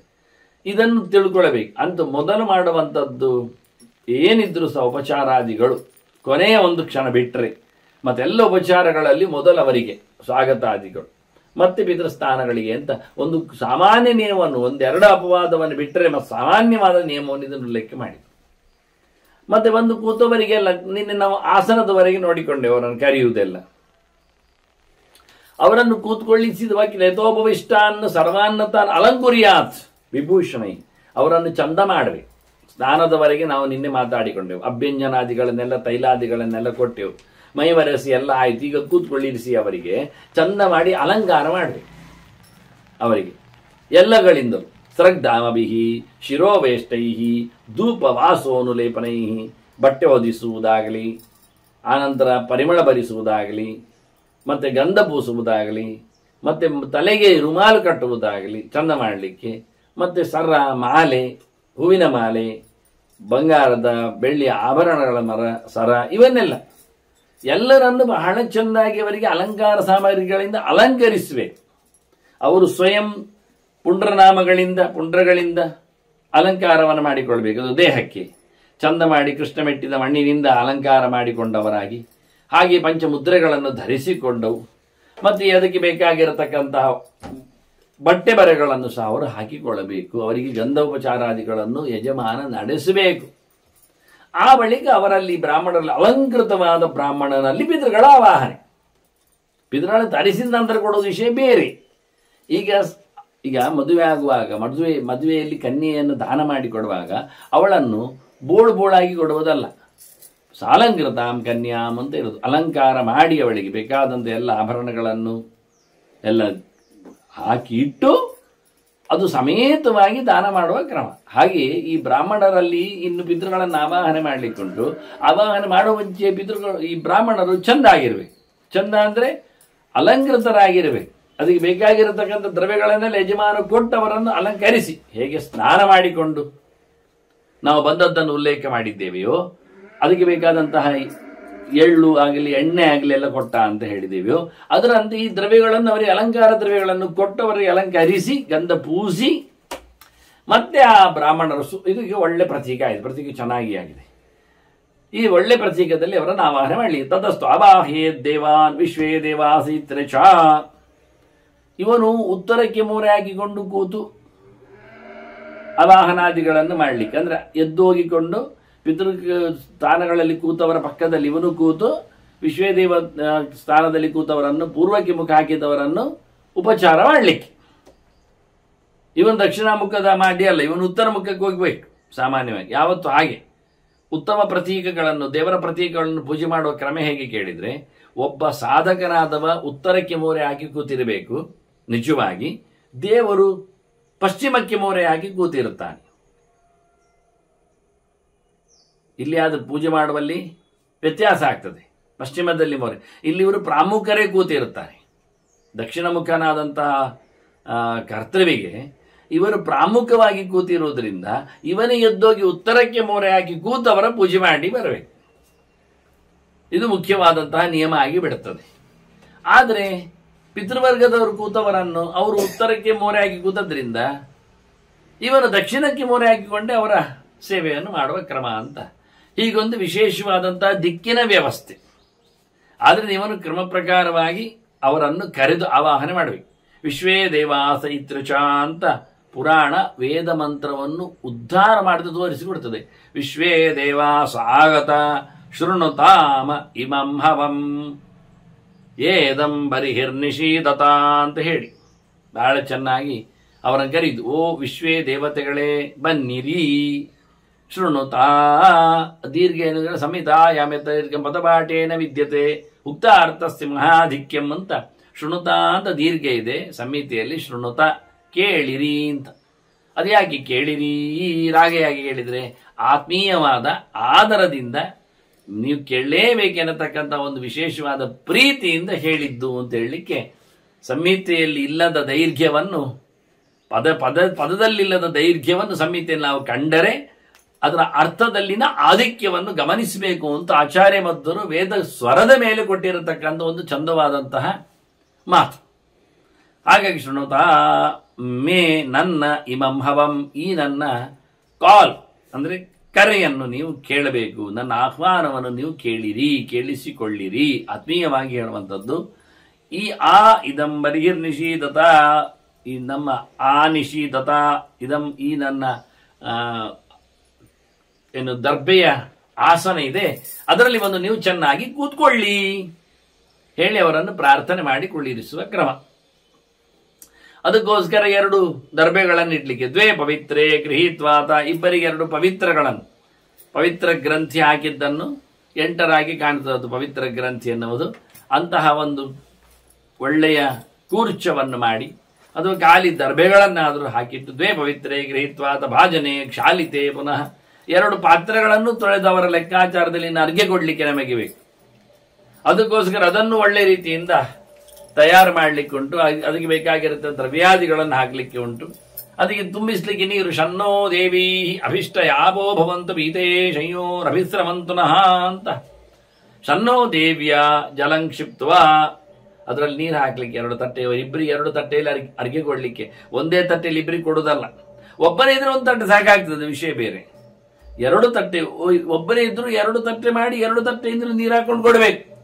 ನಿಜವಾಗಿ ಅರ್ಘ್ಯ ಪಾತ್ರೆಯಲ್ಲಿ ಹೇಗೆ ಪಿತೃಸ್ಥಾನದಲ್ಲಿ 3 ಅರ್ಘ್ಯ ಮಾಡುತ್ತೇವೆ, ಪಿತೃ ಪಿತಾಮಹ ಪ್ರಪಿತಾಮಹರಿಗೆ ಅಂತ, ಇಲ್ಲಿ ವಿಶ್ವೇ ದೇವತೆಗಳು ಇಬ್ಬರಿದ್ರೆ ಅದನ್ನು ಇಬ್ಬರಿಗೋಸ್ಕರ 2 ತಟ್ಟೆ, ಒಬ್ಬ ಅದಕ್ಕೆ ಪ್ರತಿನಿಧಿಯಾಗಿ ಬಂದ್ರು 2 ತಟ್ಟೆ ಮಾಡುವುದು ಮಾಡಬೇಕು. ಸುಲಾಭದಲ್ಲಿ ಇವತ್ತು ಹೆಚ್ಚು ಕಡೆಯಲ್ಲಿ ಒಂದೇ ತಟ್ಟೆಯಲ್ಲಿ ಸುಧಾರಿಸಿ ಬಿಡುತ್ತಾರೆ, 2 ತಟ್ಟೆ ಆಗ್ಲೇಬೇಕು. ಅದರಿಂದ ಇವರನ್ನು ಕರ್ತದಲ್ಲಿ ನೀರು ತುಂಬಿಸ್ಲಿಕ್ಕೆ, ಶನ್ನೋ ದೇವಿ ಅಭಿಷ್ಟಯೇ ಆಪೋ ಭವಂತು ಭೀತೆಯೇ, ಒಳ್ಳೆ ಸುಖವನ್ನು ಕೊಡುವವುಗಳು, ನೆಮ್ಮದಿಯನ್ನು ಕೊಡತಕ್ಕವುಗಳು, ಪ್ರಕಾಶಮಾನವಾದವುಗಳು, ಎಲ್ಲ ದೇವತಾ ಸ್ತ್ರೀಯರ ಸನ್ನಿಧಾನಕ್ಕೆ ಪಾತ್ರರಾದವುಗಳು ಈ ನೀರುಗಳು. ಅವ್ರು ಬರಬೇಕು, ನೀರಿನ ಅಭಿಮಾನಿ ದೇವತೆಗಳು ನಿಜವಾಗಿ ಬರಬೇಕು. ನೀರು ಬರಬೇಕು ಅಂದ್ರೆ ಅಭಿಮಾನಿ ದೇವತೆಗಳು ಬರಬೇಕು ಅಂತ ಅರ್ಥ. ಸಿದ್ಧಾಂತದಲ್ಲಿ ಎಲ್ಲಿಯೂ ಸಹ ಜಡವಾದ ವಸ್ತುವೇ ಇಲ್ಲ, ಎಲ್ಲಿಯೂ. ಶಯ್ಯೋ ಅಭಿಸ್ರವಂತುನಃ, ನಮಗೆ ಚೆನ್ನಾಗಿ ಹರಿದು ಬರಲಿ, ಸಿಗುವಂತಾಗಲಿ ಅಂತ ತೀರ್ಥ ದೇವತೆಗಳನ್ನು ಪ್ರಾರ್ಥನೆ ಮಾಡಿಕೊಂಡು ನೀರು ತುಂಬಿಸಿ, ಯವೋ ಸೀತಿ ಯವಾಂಸ್ತತ, ಅದಕ್ಕೆ ನಾವು ಜಬೆಗೋದಿಯನ್ನು ಹಾಕಬೇಕು. ಯವ ಅಂತಲೇ ಸಿಗ್ತದೆ ಅಂಗಡಿಯಲ್ಲಿ, ಅದನ್ನು ಹಾಕ್ಲಿಕ್ಕೆ ಉಂಟು, ಭತ್ತದ ಹಾಗೆ ಇರ್ತದೆ ಅದು, ಅದನ್ನು ಹಾಕ್ಲಿಕ್ಕೆ. ಅದಕ್ಕೆ ಮಂತ್ರ ಉಂಟು, ಯವೋಸಿ ಧಾನ್ಯರಾಜೋವ ಅಂತ ಹೇಳಿಕೊಂಡು, ಅದು ಇನ್ನೊಮ್ಮೆ ನಾನು ಅಂದ್ರೆ ಮುಂದಕ್ಕೆ ಉಪಯೋಗಿಸಿಕೊಳ್ಳುವಾಗ ಆ ಮಂತ್ರಾರ್ಥವನ್ನು, ಇವತ್ತು ಒಂದು ಮಂತ್ರಾರ್ಥ ಹೇಳಿದ್ನಲ್ಲ, ಅದೇ ಇನ್ನೊಮ್ಮೆ ಮಂತ್ರಾರ್ಥವನ್ನು ಹೇಳ್ತೇನೆ. ಅದರೊಟ್ಟಿಗೆ ಮತ್ತೊಂದು ಮಂತ್ರಾರ್ಥವನ್ನು ಮುಂದಕ್ಕೆ ಇಡ್ತೇನೆ. ಯಾ ದಿವ್ಯಾ ಇತಿ ಮಂತ್ರಣ ಯಾ ದಿವ್ಯಾ ಆಪ ಪೃಥಿವಿ ಯಾ ಸಂಭಭೂರ್ಯಾ ಅಂತರಿಕ್ಷ ಉತಪಾರ್ಸಿ ವೀರ್ಯಾ ಅಂತ ಹೇಳಿಕೊಂಡು ಅರ್ಘ್ಯ ಕೊಡುವ ಮಂತ್ರ. ಯಾ ದಿವ್ಯಾ ಇತಿ ಮಂತ್ರೇಣ ಹಸ್ತೇ ಚಾರ್ಘ್ಯಂ ವಿನಿಕ್ಷಿಪೇತ್. ಅವರ ಕೈಗೆ ಆ ತಟ್ಟೆಯನ್ನು ಸಂಸ್ಕಾರಗೊಳಿಸಿದ ಮೇಲೆ ಅದಕ್ಕೆ ಬೇಕಾಗಿರತಕ್ಕಂಥ ಪತ್ರಪುಷ್ಪಾದಿಗಳನ್ನು ಹಾಕಿದ ನಂತರ ಅಕ್ಕಿ ಕಾಳುಗಳು ಯವ ಹಾಕಿದ ನಂತರ ಯವೋಸಿ ಧಾನ್ಯರಾಜೋವ ಅಂತೇಳಿ ಯವ ಹಾಕಲಿಕ್ಕೆ ಅಲ್ಲಿ ಜವಿಗೋದಿನ ಹಾಕಿದ ನಂತರ ಅದನ್ನು ಜಪ ಮಾಡಿಕೊಂಡ ನಂತರ ಅವರ ಕೈಗೆ ಅರ್ಘ್ಯವನ್ನು ಕೊಡ್ಲಿಕ್ಕೆ ಉಂಟು. ಅದರಲ್ಲಿ ಇರತಕ್ಕ ಕೂರ್ಚವನ್ನು ಹಿಡಿದು ಅವರ ಕೈಗೆ ಆ ಕೂರ್ಚವನ್ನು ಕೊಟ್ಟು ತಾನು ಆ ಅರ್ಘ್ಯ ಪಾತ್ರೆಯಿಂದ ನೀರನ್ನು ಎತ್ತಿ ಹಿಡಿದು ಅವರಿಗೆ ತಾನು ಅರ್ಘ್ಯ ಕೈಗೆ ಕೊಡಬೇಕು. ಹಾಗೆ ಒಬ್ಬನೇ ಆದ್ರೆ 2 ತಟ್ಟೆ ಎತ್ತುಕೊಳ್ಳಿಕ್ಕೆ, ಇಬ್ಬರಾದ್ರೆ ಅವರವರ ತಟ್ಟೆಯಲ್ಲಿ 2 ಪ್ರತ್ಯೇಕ ತಟ್ಟೆಯಲ್ಲಿದ್ದ ನೀರನ್ನು ಅವರವರ ಕೈಗೆ ಅಲ್ಲಿನ ಕೂರ್ಚವನ್ನು ಕೊಟ್ಟಿಟ್ಟು ಮತ್ತೆ ಕಲಶದ ಪ್ರೋಕ್ಷಣೆ ಮಾಡಿ ಕೂರ್ಚವನ್ನು ಅವನ ಕೈಯಿಂದ ಪಡೆದುಕೊಂಡು ಅದೇ ತಟ್ಟೆಯಲ್ಲಿ ಮತ್ತೆ ತಿರುಗಿಸಿ ಇಡ್ಲಿಕ್ಕೆ ಉಂಟು. ಇಷ್ಟು ವಿಷಯಗಳಿಂದ ಬಹಳ ಚೆನ್ನಾಗಿ ಹೇಳ್ತಾರೆ. ಅಷ್ಟೇ ಚಾರ್ಘ್ಯಂ ವಿನಿಕ್ಷಿಪೇತ್ ಅಂತ ಯಾ ದಿವ್ಯಾ ಅಂತೇಳಿ ಈ ಅರ್ಘ್ಯ ಮಂತ್ರವನ್ನು ಮತ್ತೆ ಇನ್ನೊಮ್ಮೆ ನಾವು ನೋಡುವ. ಹಾಗೆ 2 ಮಂತ್ರಗಳು. ಒಂದು ಯವೋಸಿ ಧಾನ್ಯರಾಜೋವ ಎನ್ನುವುದು ಸುಮಾರಾಗಿ ವೇದಗಳಲ್ಲಿ ಅಂದ್ರೆ ಸಾಮಾನ್ಯವಾದಂತಹ ಪ್ರಸಿದ್ಧವಾದ ವೇದಗಳಲ್ಲಿ ಸಿಗಲಾರದ ಕೆಲವು ಮಂತ್ರಗಳವು. ಕೆಲವೆಲ್ಲ ಬ್ರಾಹ್ಮಣ ಆರಣ್ಯಕೆಯಲ್ಲಿ ನಮಗೆ ಸಿಗತಕ್ಕಂಥ ಮಂತ್ರಗಳು. ಅದನ್ನು ಇಟ್ಟುಕೊಂಡು ಈಗ ಅರ್ಘ್ಯ ಮಂತ್ರವನ್ನು ಮತ್ತೆ ಕೊಡುವ, ಚಿಂತನೆ ಮಾಡುವ. ಈಗ ಅವನು ಎಡಕ್ಕೆ ಮಾಡಿಕೊಂಡು ಅಪಸವ್ಯಂತದ ಕೃತ್ವ ಪಿತೃಣಾಂ ದಕ್ಷಿಣಾಮುಖ. ಇವ ಈಗ ದಕ್ಷಿಣಕ್ಕೆ ಮೋರೆ ಹಾಕಿಕೊಂಡು ಸನ್ಮಾಂಗ ಮಾಡುವ ಸ್ಥಾನವೇ ಅದಾಗಿದೆ. ಎದುರಲ್ಲಿ ಕೂತಿರ್ತಾರೆ ಉತ್ತರಮುಖಿ ಹಾಕಿಕೊಂಡು ಪಿತೃಸ್ಥಾನದವರು. ಅವರಿಗೋಸ್ಕರ ಇವ ಅವಾಹನೆ ಮಾಡಬೇಕು. ಅವಾಹನ ಅವರ ಅಲಂಕಾರ ಮಾಡಿ ಆಗಿದೆ, ಚಂದ ಮಾಡಿ ಆಗಿದೆ. ಈಗ ಕರೀಲಿಕ್ಕೆ ಪಿತ್ರಾದಿಗಳನ್ನು ಅವಾಹನಂತದ ಕುರಿಯಾತ್ ಉಶಂತಸ್ತ್ವೇತೃಚ ಭೂತಃ. ನೋಡಿ, ವಿಶ್ವೇ ದೇವಾಸಾಗತ ಅಂತ ಅವರಿಗೆ ಕರೆದು ಅವಾಹನಿಗೆ ಅಂತ ಅದನ್ನ ಇಟ್ಕೊಂಡ್ರೆ ಬಂದು ಇರೀರಿ ಅಂತ ಹೇಳಿ ಇವರಿಗೆ ಬೇರೆ ಮಂತ್ರ ಉಂಟು. ಉಶಂತಸ್ತ್ವಾ ನಿಧೀಮಹಿ. ನಾವು ಒಳ್ಳೆ ಚೆನ್ನಾಗಿ ಅಭ್ಯಾಸ ಮಾಡಿಕೊಂಡು ಎಲರಟ್ಟಾಗಿ ಜಾಗೃತರಾಗಿ ಚೆನ್ನಾಗಿದ್ದುಕೊಂಡೇ ಕರಿತೇವೆ. ಉಶಂತಹ ಅಂದ್ರೆ ಮಡಿವಂತಿಕೆಯಿಂದ ಅಂತ ಅರ್ಥ. ಒಂದು ದೃಷ್ಟಿಯಿಂದ ಶೌಚಾಚಾರ ಸಂಪನ್ನರಾಗಿ ಅಂತ ಅರ್ಥ. ಬೆಳಗುವುದು ಹಾಗೆ ಅಲ್ವಾ? ಹಾಗೆ ಬಹಳ ಚಂದವಾಗಿ ಒಳ್ಳೆ ಶ್ರದ್ಧೆಯಿಂದ ಅವರನ್ನು ಕರಿಬೇಕು. ಉಶಂತಸ್ತ್ವಾ ನಿಧೀಮಹಿ. ನೀವು ಬಹಳ ಚೆನ್ನಾಗಿದ್ದೀರಿ, ನಾನು ಧ್ಯಾನ ಮಾಡ್ತೇನೆ, ಚಿಂತನೆ ಮಾಡ್ತೇನೆ, ನಿಮ್ಮನ್ನು ಕರಿತೇನೆ. ಉಶಂತ ಸಮಿಧೀಮಹಿ. ನಾವು ಮತ್ತಷ್ಟು ಚೆನ್ನಾಗಿ ಜಾಸ್ತಿಯಾಗಿ ನಿಮ್ಮ ಮೇಲೆ ಪ್ರೀತಿಯ ನಿಶ್ವಾಸವನ್ನು ಇಡ್ತೇವೆ ಅಂತ. ಉಶನ್ ಮತ್ತೆ ಉಶತ ಆ ಮಹ ಪಿತೃನ್ ಹವಿಷೇ ಅತ್ತವೇ ಅಂತ. ಪಿತೃನ್ ಹವಿಷೇ ಅತ್ತವೇ. ಹವಿಸ್ಸನ್ನು ಸ್ವೀಕಾರ ಮಾಡಲಿಕ್ಕೋಸ್ಕರ ಪಿತೃಗಳು ಬರಬೇಕು ನನಗೆ. ಪಿತೃಗಳನ್ನು ನಾನು ಕರಿತೇನೆ. ಉಶನ್ ಉಶತ ಆವಹ ಆವಹ. ನಾನು ನಿಮ್ಮನ್ನು ಕರಿತಾ ಇದ್ದೆ. ಇಲ್ಲಿ ಬರತಕ್ಕಂಥ ಕಾರ್ಯಕ್ರಮಕ್ಕೆ, ವಿಶೇಷವಾಗಿ ಶ್ರಾದ್ದ ಕರ್ಮಕ್ಕೆ ನೀವು ನನ್ನ ಆ ವಿಶೇಷವಾದ ಹಾರೈಕೆಯ ಕರೆಗೆ ಬರಬೇಕು ನೀವು ಅಂತ ಅವರನ್ನು ಕರೀಲಿಕ್ಕೆ. ಬರಲಿಕ್ಕೆ ಅಂತ ಇದು ಅವಾಗನೇ ಮಂತ್ರ. ಕರೀಲಿಕ್ಕೆ ಇನ್ನೊಂದು ಮಂತ್ರ ಉಂಟು, ಜಪೇದ ಆಯಂತು ನಸ್ತತಃ ಅಂತ. ಅವರು ಮತ್ತೆ ಕರೀಲಿಕ್ಕೆ ಆಯಂತು ಪಿತರ ಸೌಮ್ಯಾಸಃ ಅಗ್ನಿಶ್ವಾತ್ತಾಹ ಪತಿಭಿರ್ದೇವಯಾನೈಹಿ. ನೀವು ದೇವಲೋಕದ ಮಾರ್ಗಗಳಿಂದ ನಮ್ಮೆಡೆಗೆ ಬರಬೇಕು. ಕರೀಲಿಕ್ಕೆ ಉಂಟು ಅವರನ್ನು. ಸೌಮ್ಯರಾಗಿ ಅಗ್ನಿಶ್ವಾತ್ತರಾಗಿದ್ದೀರಿ. ಸುಮಾರು ಜನರಿಗೆ ಸುಮಾರು ಹೆಸರುಗಳುಂಟು. ಇಲ್ಲಿ ಪ್ರಧಾನವಾಗಿ ಹೇಳುವಾಗ ಸೌಮ್ಯರಾದವರು ನೀವು, ಅಗ್ನಿಶ್ವಾತ್ತರು ನೀವು ಬಿಸಿ ಇದ್ದೀರಿ, ಚಪ್ಪೆ ಇದ್ದೀರಿ, ಬೇಕಾದಾಗ. ಹಾಗಾಗಿ ಹಗಲಿಗೆ ರಾತ್ರಿಗೆ ಇದ್ದಂತೆ ದುರುಳರಿಗೆ ಸಜ್ಜನರಿಗೆ ಅಂತಿದ್ದ ಹಾಗೆ ಅಂತ ನೀವು ಬರಬೇಕು. ಬಂದು ವಿಶೇಷವಾಗಿ ಅಸ್ಮಿನ್ ಯಜ್ಞೆ ಸ್ವಧಯಾ ಮದಂತು. ಇಲ್ಲಿ ನಾವು ಸ್ವಧಾ ಮಂತ್ರವನ್ನು ಹೇಳ್ತೇವೆ. 3 ಸರ್ತಿ ಸ್ವಧ ಹೇಳಿದ್ರು ತೃಪ್ತಿ ಆಗ್ತದಂತೆ ಪಿತೃಗಳಿಗೆ. ಮತ್ತೇನು ಹೇಳದಿದ್ದು ಅದು ನಾವು ನಿಮ್ಮನ್ನು ಸ್ವಧಯ ವಿಶೇಷವಾಗಿ ನೀವು ಯಜ್ಞದಲ್ಲಿ ಬಂದು ನನ್ನ ಸ್ವಧಾಕಾರದಿಂದಾಗಲಿ ಸಂತೋಷ ಪಡ್ರಿ. ಅಸ್ಮಿನ್ ಯಜ್ಞೆ, ನಮ್ಮ ಶ್ರಾದ್ದ ಕರ್ಮದಲ್ಲಿ ದೇವರ ಪೂಜೆ ಪುನಸ್ಕಾರಗಳಲ್ಲಿ ನಿಮಗೂ ಸ್ಥಾನ ಇದೆ. ನೀವು ಸ್ವಧಾ ಮಂತ್ರ ಹೇಳುವಾಗ ನೀವು ಅನುಸಂಧಾನ ಮಾಡಿ ಖುಷಿ ಪಡಿರಿ. ಸ್ವಧಯ ಮದಂತು ಅಂತ ಹೇಳಿ ಅದಂತ ಮತ್ತೆ ಅಧಿಬ್ರುವಂತು. ಮುಖ್ಯವಾಗಿ ನಮಗೆ ತೇವಂತು ಅಸ್ಮಾನ್, ನಮ್ಮನ್ನವರು ರಕ್ಷಣೆ ಮಾಡಬೇಕು. ರಕ್ಷಣೆ ಮಾಡಿ ನಮಗೆ ದೊಡ್ಡ ಮಟ್ಟಿನಲ್ಲಿ ಎತ್ತರದಲ್ಲಿ ಕೂತು ಅಧಿಕವಾಗಿ ನಮಗೆ ಒಳ್ಳೆಯದಾಗಲಿ ಅಂತ ಅವರು ಹೇಳಿಕೊಳ್ಳಬೇಕು. ಸ್ವೀಕಾರ ಆಗಿದೆ ಎನ್ನುವ ಮಾರ್ಕ್ ನಮಗೆ ಸಿಗಬೇಕು. ಅದನ್ನು ಅವರು ಮಾತಾಡಲಿ, ರಕ್ಷಿಸಲಿ, ಹೇಳಿಕೊಂಡು ಅವರನ್ನು ಕರೀಲಿಕ್ಕುಂಟು ಅಂತ ಹೇಳಿ ಆಯಂತು ಪಿತರಃ ಸೌಮ್ಯ ಆಯಂತು ಪಿತರಃ ಸೌಮ್ಯಾಸ ಅಗ್ನಿಶ್ವಾತ್ತ ಆಯಂತುನಃ ಪಿತರಃ ಅಂತೇಳಿ ನಮ್ಮ ಕರ್ಮಗಳಲ್ಲಿ ಅವರು ಬರಬೇಕು ಅಂತೇಳಿ ಪ್ರಾರ್ಥನೆ ಮಾಡಿದ್ದಾರೆ. ಮುಂದೆ ಬಂದವರಿಗೆ ಪಿತೃಗಳಿಗೂ ಸಹ ಶನ್ನೋ ದೇವಿ ಈ ಉದಗಂ ಪಾತ್ರೆ ತಿಲೋಸಿ ತಿಥಿನಾಂ ಸ್ತತಾ ಅಂತ ಪಿತೃಗಳಿಗಾಗುವಾಗ ಶನ್ನೋ ದೇವಿ ಅಭಿಷ್ಟ ಯಾಪೋ ಭವಂತ ಬೀದೇ ಶಯೋರಭಿಸ್ರವಂತನಃ ಅಂತ ದೇವತೆಗಳಿಗೆ ಕೊಟ್ಟ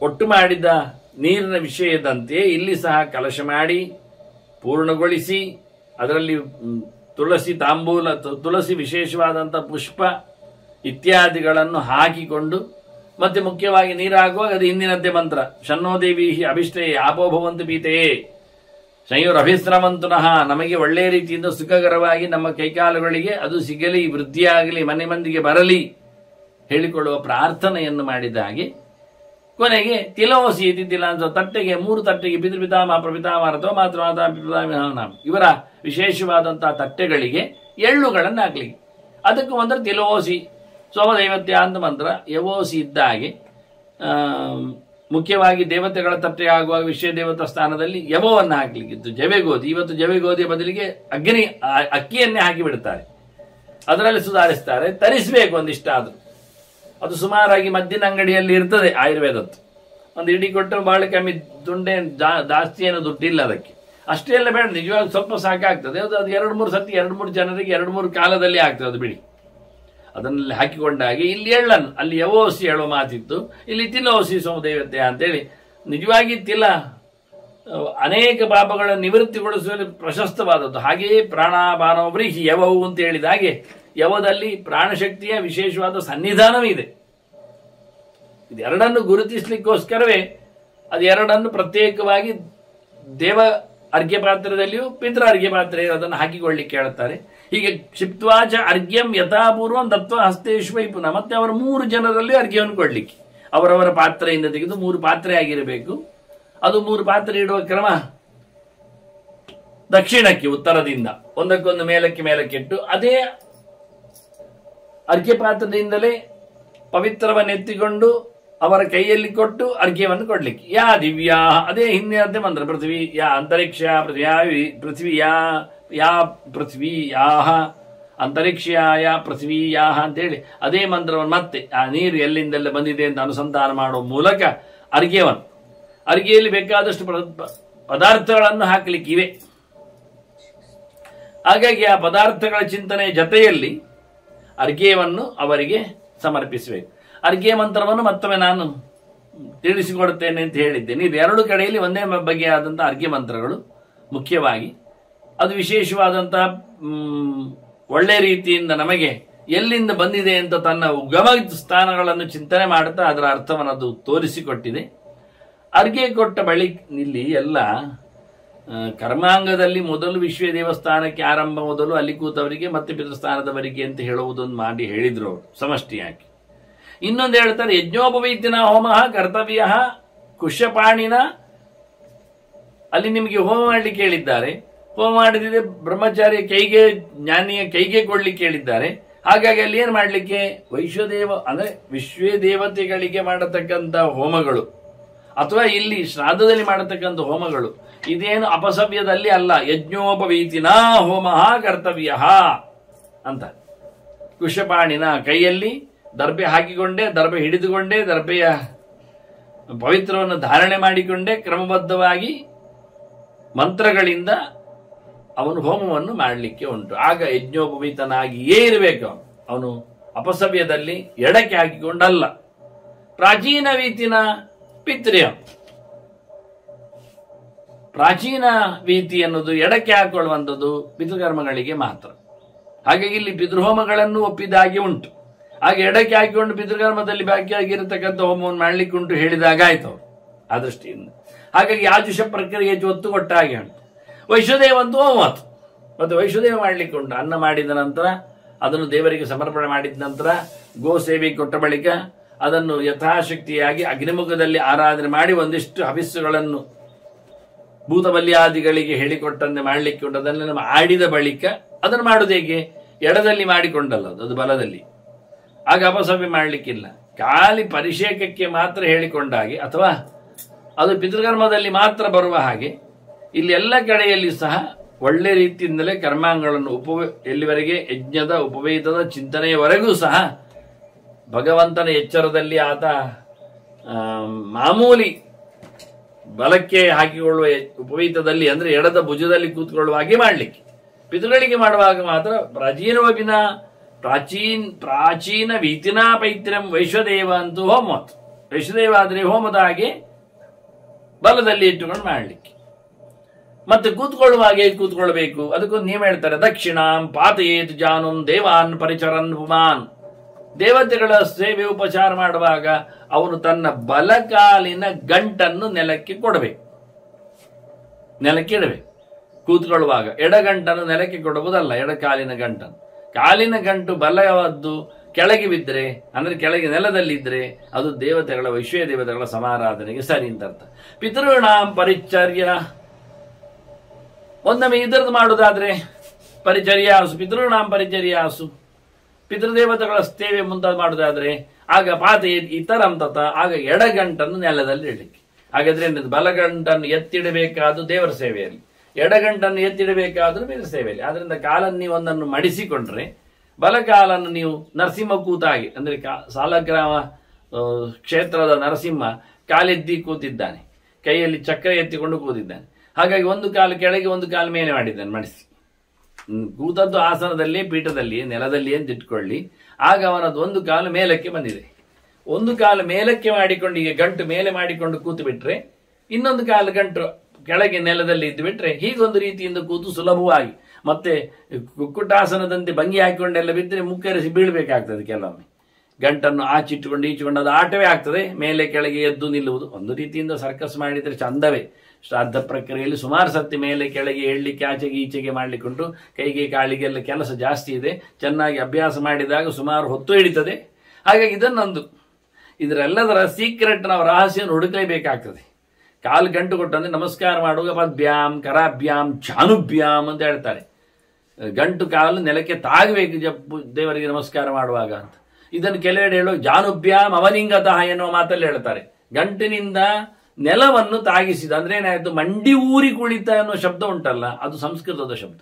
ಜಾನುಭ್ಯಾಮ್ ಅವನಿಂಗತಃ, ಜಾನು ಅಂದ್ರೆ ಕಾಲ್ಗಂಟು, ಅದೆಲ್ಲ ತಿಳ್ಕೊಳ್ಬೇಕಾದ್ದು. ಎಲ್ಲಿ ಯಾವುದನ್ನು ಜಂಘ ಅಂದ್ರೆ ಅದರ ಕೆಳಗಿನ ಭಾಗ, ಊರು ಅಂದ್ರೆ ತೊಡೆ, ಪಾದ ಅಂದ್ರೆ ಕಾಲಿನ ಕೆಳಗೆ, ಆನಂತರ ಕಟಿ ಅಂದ್ರೆ ಸೊಂಟ, ಉದರ ಅಂದ್ರೆ ಹೊಟ್ಟೆ, ಹೃದಯ ಅಂದ್ರೆ ಎದೆ, ಕಂಠ ಅಂದ್ರೆ ಕುತ್ತಿಗೆ, ಮುಖ ಅಂದ್ರೆ ಮೋರೆ, ಅಲ್ಲಿ ಮತ್ತೆ ಜಿಹ್ವ, ನಾಲಿಗೆ, ನಾಸ, ಮೂಗು, ಇವೆಲ್ಲ ಸಂಸ್ಕೃತ ಕಲಿಬೇಕು ಶಬ್ದಗಳನ್ನು. ಆಗ ಆಯಾ ಶಬ್ದಗಳಿಂದ ವಾಚ್ಯನಾದ ಭಗವಂತ ಪ್ರೀತನಾಗ್ತಾನೆ. ಎಲ್ಲ ಶಬ್ದಗಳು, ಎಲ್ಲ ನಾದಗಳು, ಎಲ್ಲ ಭಾಷೆಯದ್ದು ದೇವರನ್ನೇ ಹೇಳ್ತದೆ ಎನ್ನುವುದು ಸತ್ಯ. ಆದ್ರೆ ಇದೆಲ್ಲ ವೇದದ್ದೇ ಶಬ್ದಗಳಲ್ಲ, ಮುಖ್ಯವಾದ ಅರ್ಥಗಳಿವೆ ಅಲ್ವಾ, ವಿಶೇಷವಾದ ಚಿಂತನೆಗಳಿವೆ ಅಲ್ವಾ. ಇಲ್ಲಿ ಬಲಾತ್ಕಾರ ಮಾಡಬೇಕಾಗಿಲ್ಲ ಇಲ್ಲಿ. ಹಾಗಾಗಿ ಜಾನವನ್ನು, ಎಡ ಗಂಟನ್ನು ಅದನ್ನು ದಕ್ಷಿಣಾಂ ಪಾತಯೇತ್ ಜಾನು, ಬಲಗಂಟನ್ನು ನೆಲಕ್ಕೆ ಹಾಕಿದರೆ ದೇವರ ಸೇವೆ. ಆಗ ಎಡಗಂಟು ಎತ್ತಿರಬೇಕು. ಎಡಗಂಟು ಕಾಲು ಕೆಳಗಿದ್ರೆ ಬಲಕಾಲ್ಗಂಟು ಮೇಲಿದ್ರೆ ಆಗ ಅದು ಪಿತೃಗಳ ಸೇವೆಗೆ ಮಾಡಲಿಕ್ಕೆ ಅಂತ ಬಹಳ ಸ್ಪಷ್ಟವಾಗಿ ಕೂತ್ಕೊಳ್ಳೋ ಭಂಗಿಯನ್ನು ಉಲ್ಲೇಖ ಮಾಡಿದ್ದಾರೆ. ನಾವು ಉಳಿದ ಒಂದು ಎರಡು ವಿಷಯ ಬಿಟ್ಟಿದ್ದೇನೆ. ಒಂದು ತಿಲ ಮತ್ತು ಯವದ ಮಂತ್ರಗಳು. ಯವೋಸಿ ಧಾನ್ಯರಾಜೋವ ಅಂತ ಹೇಳಿಕೊಂಡು ಧಾನ್ಯಗಳ ರಾಜ ನೀನು ಅಂತ ಹೇಳ್ತಕ್ಕಂಥ ಮಾತು. ಅದನ್ನು ಸಂಹಿತೆಗಳಲ್ಲಿ ನಾವು ಹುಡುಕುವ ಬದಲಿಗೆ ಬೇರೆಡೆ ಆ ಮಂತ್ರಗಳ ಚಿಂತನೆಯನ್ನು ನಡೆಸಿಕೊಡ್ಬೇಕಾದ್ದು ಎನ್ನುವಲ್ಲದೆ ಒಂದು ತಿಲೋಸಿ ಸೋಮದೈವತಿ ಅನ್ನೋ ಬಗ್ಗೆ, ಇನ್ನೊಂದು ತಿಲದ ಬಗ್ಗೆ ಇರತಕ್ಕಂಥ ಪ್ರಾಶಸ್ತ್ಯದ ಮಾತು. ಅದರೊಟ್ಟಿಗೆ ಪ್ರಧಾನವಾಗಿ ಅವರು ಅರ್ಘ್ಯ ಎಲ್ಲ ಕಡೆಯಲ್ಲಿ ಒಂದು ದಿವ್ಯ ಅಂತ ಬಹಳಷ್ಟು ಸರ್ತಿ ಅರ್ಘ್ಯ ಕೊಡ್ಲಿಕ್ಕೆ ಇರ್ಲಿಕ್ಕೆ ಹೋಗಿ ಇನ್ನು ಮುಂದಿನ ಅರ್ಘ್ಯದ ಪ್ರಧಾನದ ಹೊತ್ತಿನಲ್ಲಿ ನಾ ಮಂತ್ರ ಚಿಂತನೆಯನ್ನು ಕೊಡುತ್ತೇನೆ ಅಂತ ನಿಲ್ಲಿಸಿದ್ದೇನೆ. ಈ ರೀತಿಯಾಗಿ ಶ್ರಾದ್ದದ ಕೆಲವು ಮಂತ್ರಗಳ ಉಪಾಸನೆ ಜೊತೆಯಲ್ಲಿ ಇಲ್ಲಿ ವಿಶ್ವೇ ದೇವ ಸಾಗತ ಅಂತ ಹೇಳಿ ಬಹಳ ಚಂದವಾಗಿ ಈ ಮಂತ್ರಗಳನ್ನು ಕಲಿತು ಶ್ರಾದ್ದ ಮಾಡಬೇಕು. ಮಾಡುವ ದೇವತೆಗಳನ್ನು ಕರೆಯುವುದಾಗಲಿ ಹಾಗೆ ಉಷಂತಸ್ತ್ವ ನಿಧೀಮಹಿ ಅಂತ ಪಿತೃಗಳ ಬಗ್ಗೆಯೂ ಆಯಂತು ನ ಪಿತರಹ ಸೌಮ್ಯಾಸ ಅಂತ ಕರೆಯುವುದು ಚಂದ. ಈ ಒಂದು 3-4 ಮಂತ್ರಗಳನ್ನು ತಿಳ್ಕೊಂಡಾಗ ಸಾಮಾನ್ಯ ಪುರುಷಸಿಗಿಂತ ಹೆಚ್ಚ ಬನ್ನಿ ಅಂತ ಇವನೇ ಕರೆದಾಗೆ ಆದರೆ ಯಜಮಾನ ಹಾಗೆ ಪಿತೃದೇವತೆಗಳ ಇಬ್ಬರ ಅನುಗ್ರಹಕ್ಕೆ ಇವ ಪಾತ್ರನಾಗ್ತಾನೆ. ಹೀಗೆ ಮುಂದಿನ ಶ್ರಾದ್ದ ಸಮೀಕ್ಷೆ ಚಿಂತನೆಯಲ್ಲಿ ಕೆಲವು ಮಂತ್ರಗಳ ಅನುಸಂಧಾನವನ್ನು, ಶ್ರಾದ್ದ ಪ್ರಕ್ರಿಯೆಯ ಕೆಲವು ಕೊನೆ ಒತ್ತುಗಳನ್ನು ಪ್ರಕ್ರಿಯೆಗಳನ್ನು, ಪ್ರಯೋಗ ಪದ್ಧತಿಗಳನ್ನು ಪುರಾಣಗಳು ಹೇಳಿದ ಮಾತಿನಲ್ಲಿ ನಾವು ಅದನ್ನು ಕೇಳುವ. ಶ್ರೀಕೃಷ್ಣಾರ್ಪಣಮಸ್ತು. ನಾರಾಯಣ ನಾರಾಯಣ ನಾರಾಯಣ.